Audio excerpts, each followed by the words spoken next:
much, David. Good afternoon, everyone. So let me just quickly remind everyone of the context here. There's the first in the series of this current set of webinars was presented by our CTO, Peter McCullum, who described in more detail how the ELIXIR Hub organizes its technical strategy and its technical work through the platforms, how they interact with our many different communities. We try to summarize this in this circular diagram here. And what I'm going to do today is present to you one of those platforms in more detail, which is the ELIXIR Tools Platform. Many thanks to my colleague Manthos Petulius, who is a senior scientific officer in the Hub, and he supports me in coordinating the Tools Platform.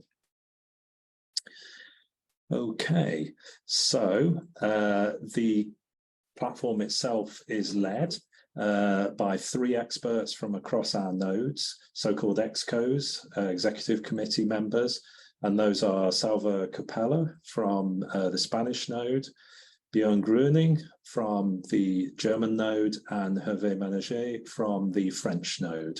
And you'll see myself and Manthos listed again there in terms of our overall roles. So Manthos also supports the training platform, and myself, I also coordinate the compute platform and EOSC activities. So an overview of the current program for the tools platform. So this is a program of work that we began in 2019, 5-year program, which will come to an end at the end of this calendar year. And the work is organized into 4 tasks, and those are as follows. The first one is around packaging, containerization, and deployment.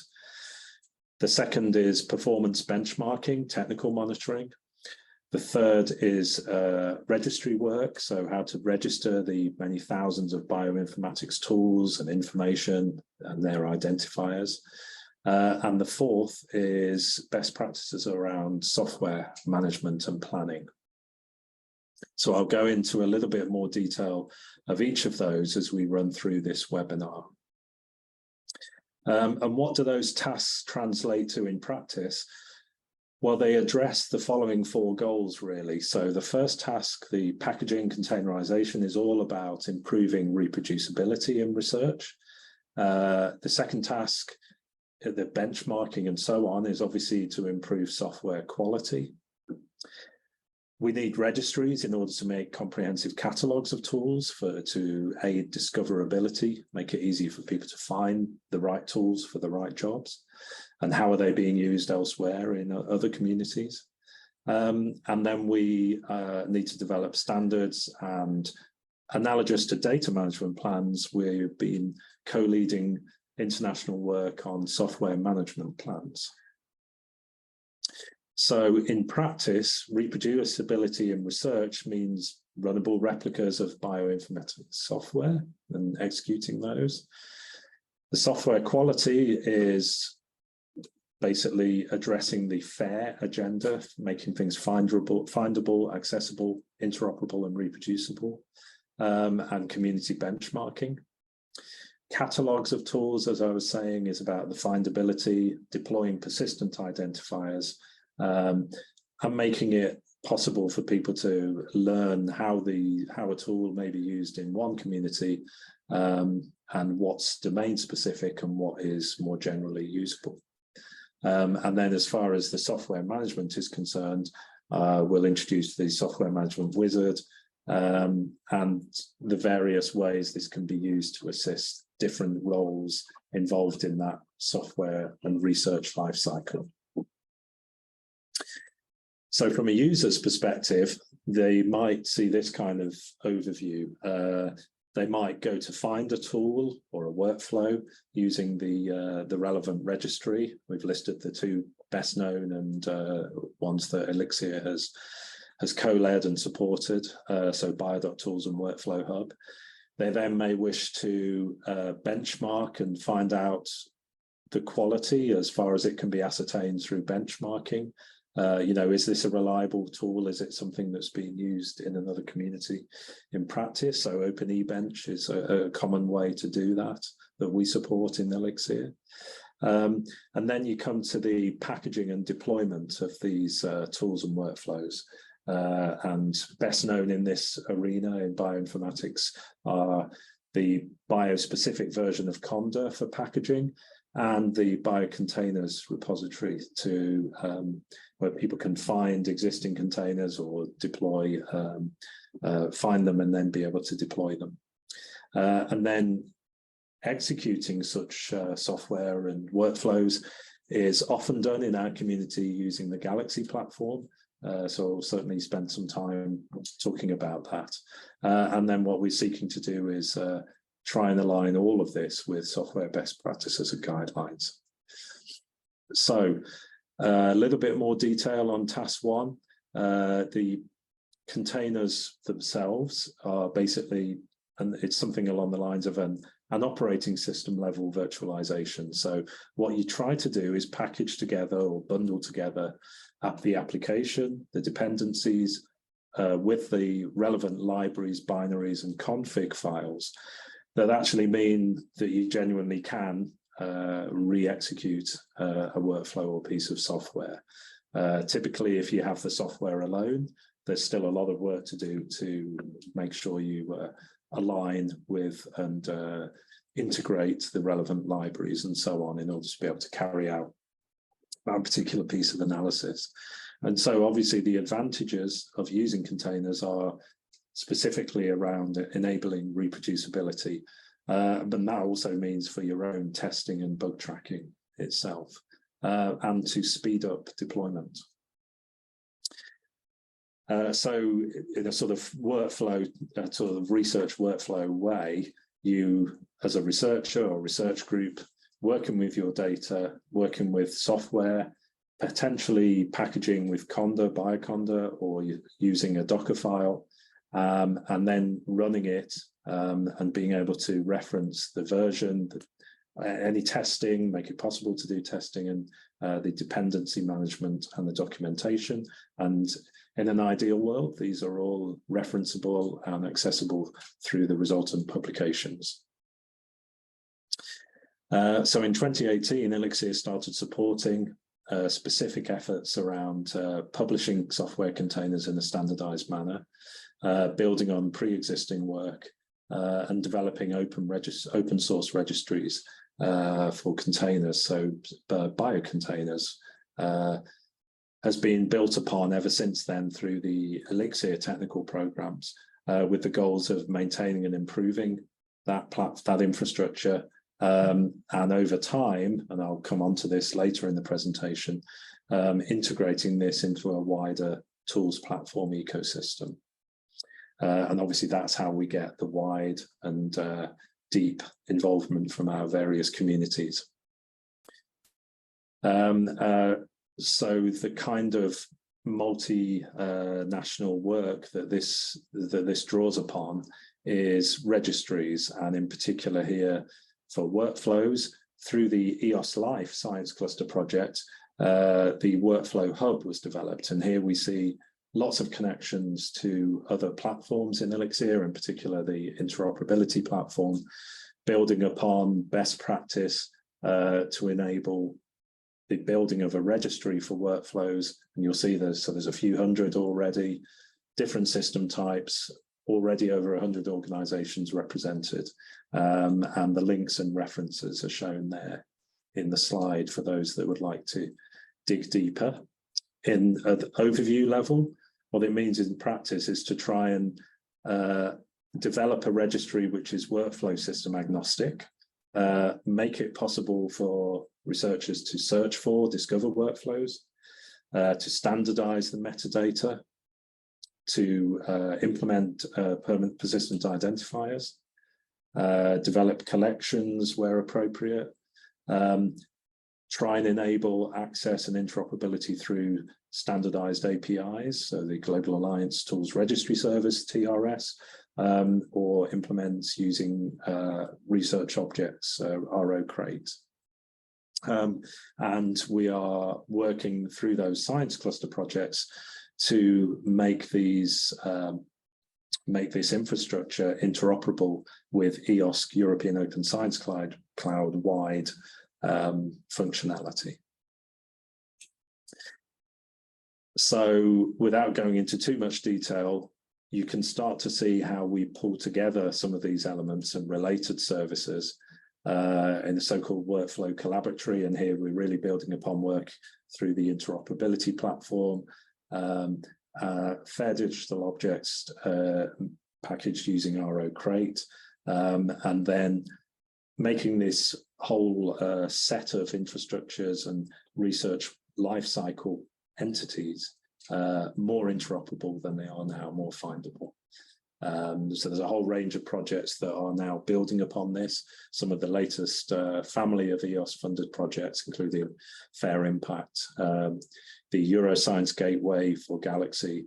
These are members of a new family of EOS funded projects, which will build upon and improve this integrated infrastructure. And you can see a whole array of communities which are already making use of or represented through the Workflow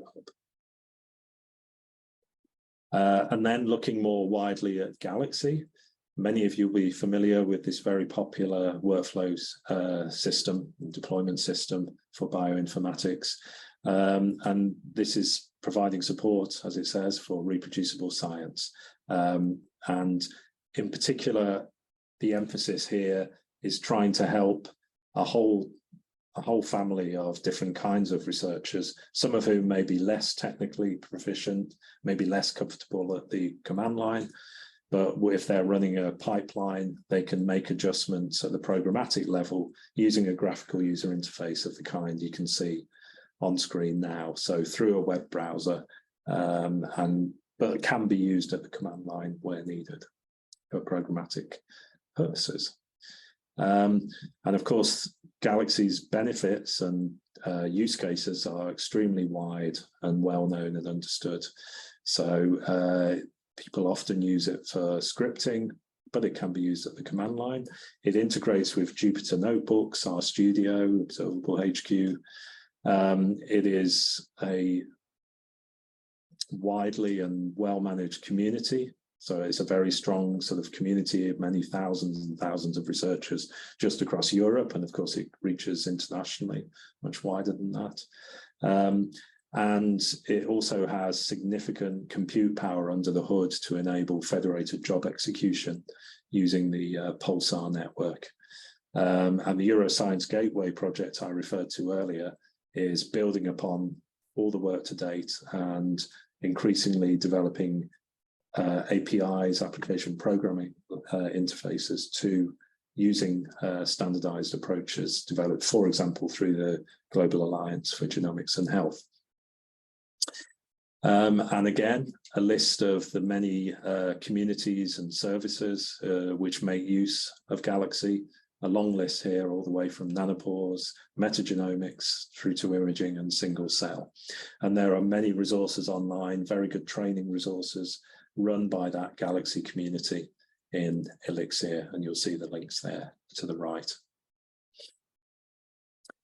So already you've seen from the earlier examples that a lot of cross-platform work has gone into the work in the tools platform. And in particular, there's an ongoing strategic implementation study around container deployment. And that's really to generalize this approach of packaging containers and workflows and make it possible to execute those on a range of compute environments, including very high-end, large-scale computing, high-performance computing, for example, using Singularity. So that's strategic implementation study, which I mentioned also, of course, in the compute platform webinar, that concludes during this year, and we will have a separate webinar reporting on the outcomes of that cross-platform activity in the autumn. Let's move to task 2 now, which is around the performance benchmarking and technical monitoring. So the elements at play here are software quality metrics, which might mean the licensing, public engagement metrics, have they been peer reviewed, how have they been cited, continuous software maintenance, which will refer to the Git version controller updates and so on. Beg your pardon. And what does all that mean in practice? That adds up to tool fairness. So in order to benchmark all of this and to benchmark them with confidence, we appeal to the community to engage with these benchmarking tools and build a picture of a so-called gold standard data set or a data transformation metric. And that means also the technical performance, how reliable is the tool, is it maintained, and what is its user functionality. Oops. There we go. And this refers to, you need standardized reference points to identify that such a gold standard. You need to be able to recall the given metrics and compare them over time. You might rate reference through technical performance to the speed, the RAM, memory requirements, and so on. And then user functionality might well refer to, is there a usable interface of some kind, or is it command line only? How's the documentation, and how are error handles, and so on. So using the community to drive this benchmarking allows us to bridge expertise, capture the complexity, reduce bias, and raise quality. And this is complicated. So what this means is that if you were to look at the raw results of such a benchmarking exercise, there are obviously multiple metrics along multiple axes. And on top of that, you're capturing the huge complexity of biological sciences. So what you end up in practice is having a highly complex evaluation report. And so what is most useful to most people is to see some kind of summary statistics for that. And the next slide gives you an idea of how this complex information is summarized. So from a biological standpoint, should I use a tool that has the best overall performance, or perhaps a tool that performs well for my particular use case? How reproducible is it? From a community standpoint, about identifying new benchmarking challenges. From a software developer standpoint, which tool is the state of the art, and can it be improved? How robust is it? And then from an economic standpoint, where should the funds be allocated to support these tools? You know, can you use the outputs of this exercise to lobby for funding in a given nation state, for example, or even institution? This is what the interface to OpenEbench looks like, just to give you the web reference. So do please explore if you're not already familiar with that. And in practice, you might find the following kind of graphical representation, a way of representing these statistics, the summary level statistics. And in this particular example, again, with groups of measures, benchmarks against fairness, accessibility, interoperability, and reproducibility.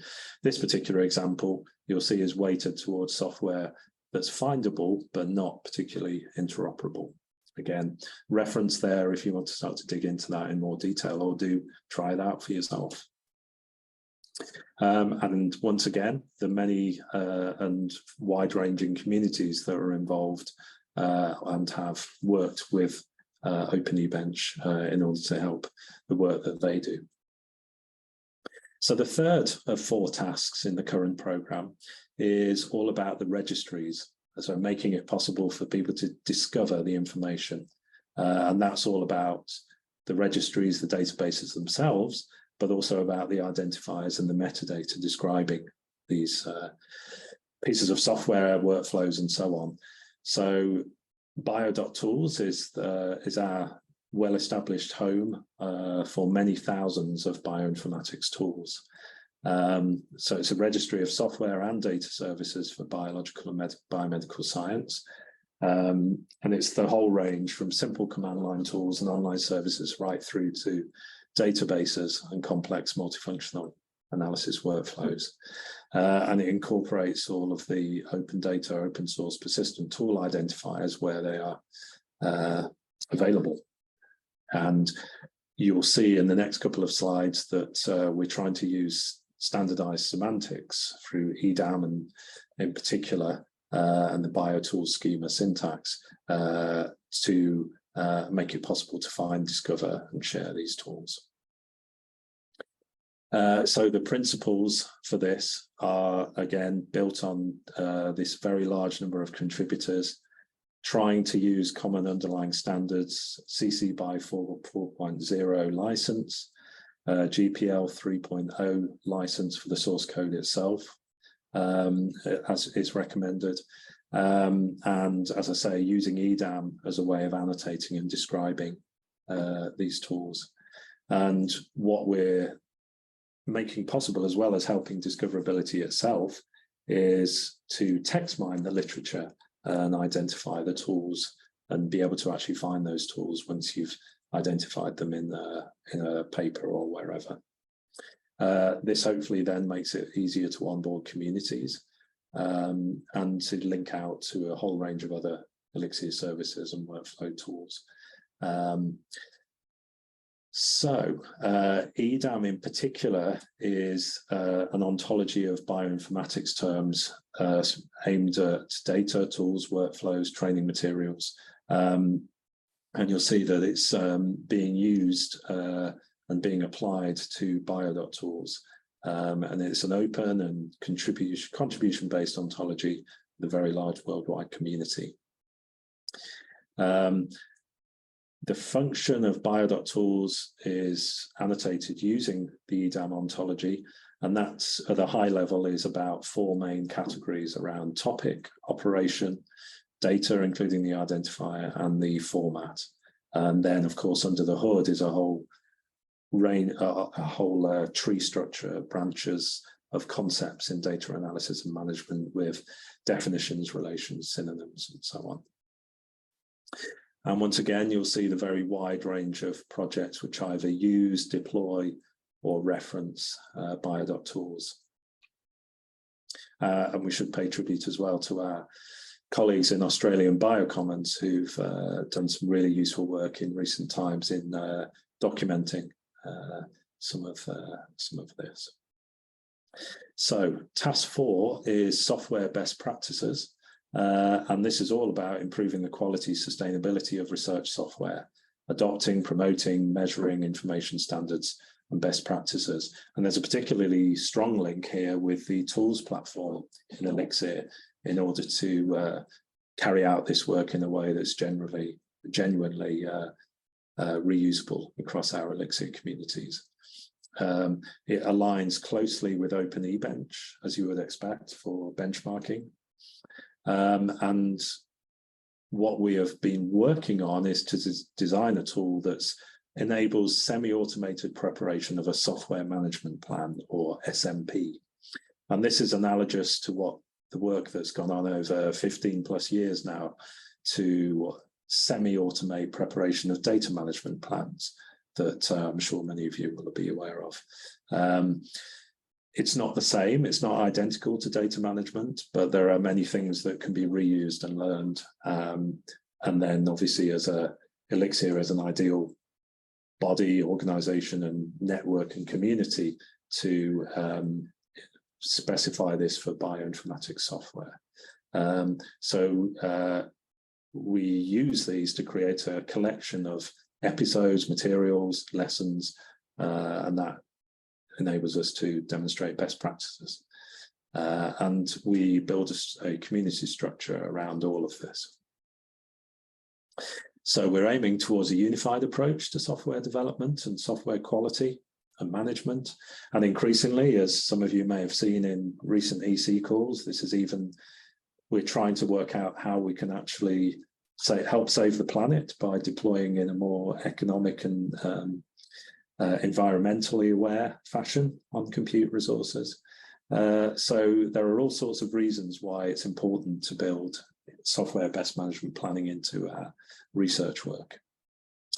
So the who, when, and the why if you imagine a PI submitting a project proposal, or a project manager checking the development process, has it got licensing? Do we need to organize that? Will it be available online? And then, of course, these days, a large number of people involved in research software engineering, all the way from the coding researcher to the institutionally based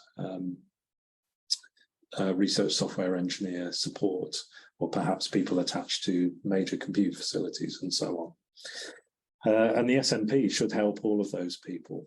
And what we want it to be is a low barrier, accessible way for the scientific community more generally to improve their practice regarding software writing, deployment, and so on.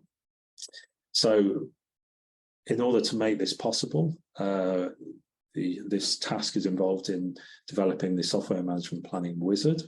This is based on, again, similar to the planning, the SMP and data management plan. This is based on a data stewardship wizard and adapting it for the context of software.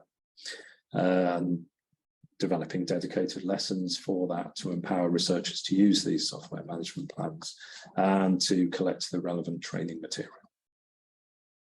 And then the higher level goal is to turn these software management plans into machine-actionable software management plans.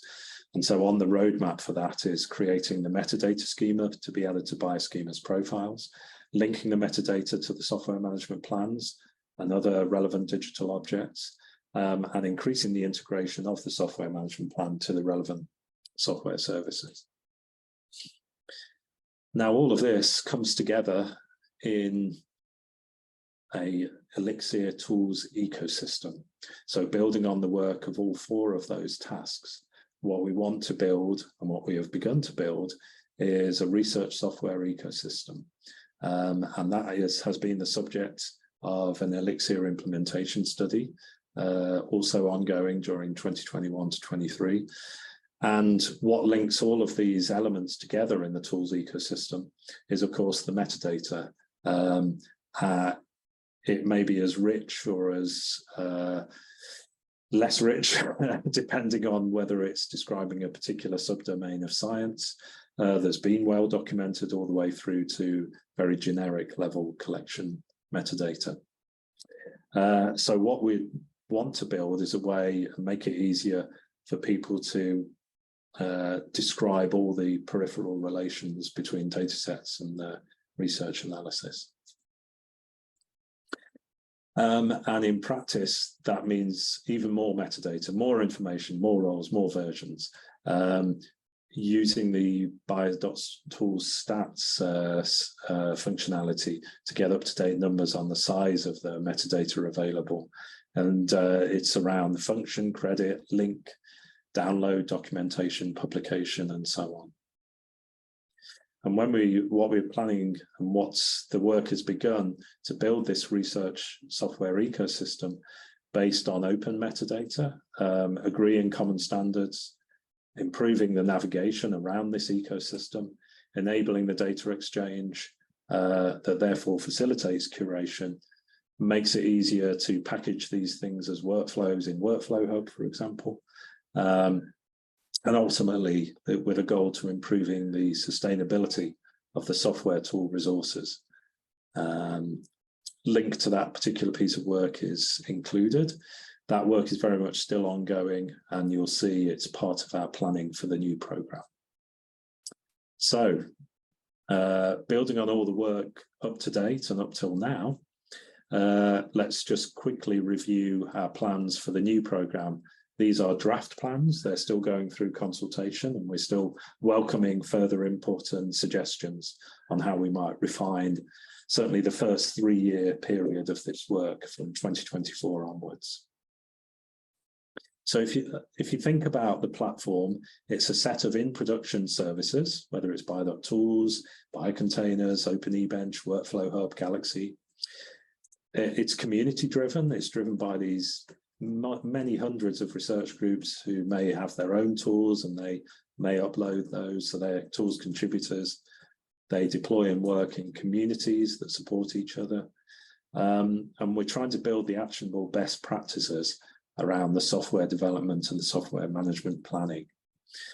And so in the new program, we're planning a comprehensive research software and tools ecosystem.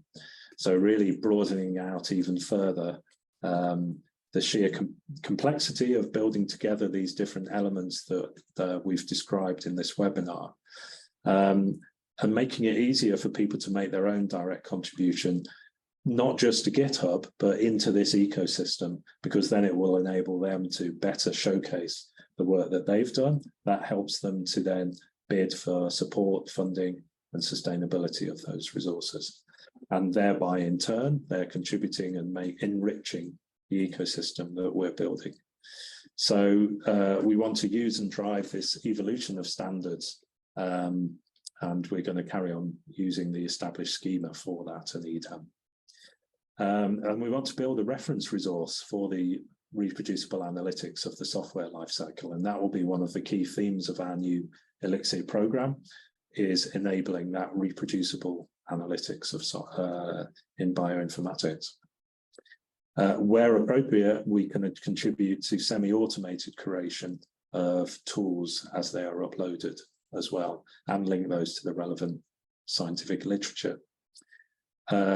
We envisage a second work package around the software management, stewardship, and standards. So building on the work I've described before, using EDAM, incorporating the bio.tools schema, and basically integrating that better with the software management, the planning, and the stewardship, as we described in the current software management task in the current program. And in all of this work, it is global in nature, and it involves interaction and collaboration with a whole range of not just bioscience communities, but the European Open Science Cloud, Research Data Alliance, and many of the other international funders, NIH in the US, Australian Biocommons, and so on.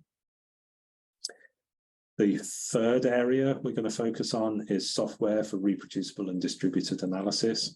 Again, emphasizing the community-driven aspects, building upon the benchmarking metrics, trying to ensure, working with the compute platform and others to make sure these tools and workflows are deployable everywhere. We've seen this trend, as I mentioned in the compute platform webinar, towards compute moving to the data. And so we need to work with that paradigm and make it possible for people to move their software and workflows, package them in a way that they can run on these systems. And none of that makes sense if the software itself isn't of a high quality, reproducible, fair, findable, and so on. And then finally, bringing that together is democratize access to the reusable complex workflows. And that's really building upon this new family of projects for development that I've described, Neuroscience Gateway, EOS for Cancer, by COVID. So some of these projects coming to an end now, other ones just starting. And really using many of these communities and domains are already using many of the elements we've described here. What we're going to try to do is integrate them better in a way that it makes it easier for people who may be familiar with one component to then utilize other integrated components across the ELIXIR Tools ecosystem.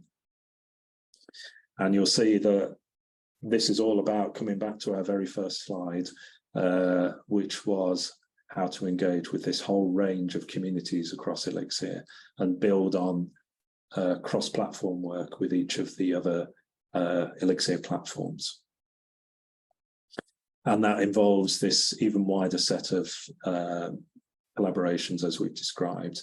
There's work with AWS on some of the packaging and containerisation, Research Data Alliance, Research Software Alliance around the software best practices. And I've already mentioned the work with Global Alliance on the container deployment and various benchmarking, global initiatives around benchmarking. So we encourage you to get involved. There is an ELIXIR-wide Slack channel called Tools, not surprisingly, on the ELIXIR external Slack board. There are monthly calls for the ELIXIR Galaxy community. There is a platform-wide mail list, which is really your main, if you just go to the ELIXIR homepage, you'll quickly find the mail list link where you can sign up, reach other members and receive notices on latest meetings and happenings to get involved in the tools platform. And we do have face-to-face and hybrid meetings as well. We have various TCs, telecoms around the tools ecosystem, different kinds of task level, work package level, regular calls. There are things like Workflow Hub, bi-weekly calls as well. All of these you will find out about through our mail list and through our Slack channel.